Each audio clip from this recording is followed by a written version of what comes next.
જય શ્રી કૃષ્ણ. એકાદશીનું સંપૂર્ણ વિધિ વિધાનથી વ્રત કઈ રીતે રહેવું જોઈએ?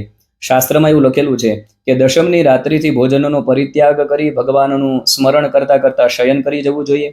બ્રહ્મ મુહૂર્તની અંદર ઉઠી સ્નાનાદિક કરી નિત્ય નૈમિતિક કર્મ છે એ સંપૂર્ણ વિધિ વિધાનથી પૂરા કરી અને ભગવાનનું સંકીર્તન કરતા કરતા એકાદશીના દિવસે ભગવાનનું મન વચન અને કર્મથી, મનસા વચસા અને કર્મણા ત્રણેય પ્રકારે ભગવાનનું ભજન કરતા કરતા આખો દિવસ વ્યતીત કરવો. સાયંકાળના વિશે ભગવાનનું પૂજન કરી, ભગવાનની કથા શ્રવણ કરી, ભગવાનના નામોનો ગુણાનુવાદ ગાય અને ભગવાનનું સ્મરણ કરતા કરતા ભગવાનનું સ્વરૂપ છે એને યાદ કરતા કરતા શયન કરી જવું.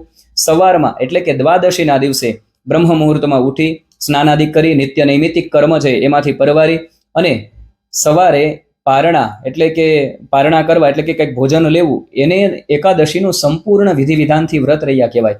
શાસ્ત્રમાં લખેલું છે કે ઉપવાસ, તો ઉપવાસની વ્યાખ્યા સંસ્કૃતની અંદર અમારા ગુરુજી એવું કહેતા, ઉપ એટલે નજીક અને વાસ એટલે કે રહેવું.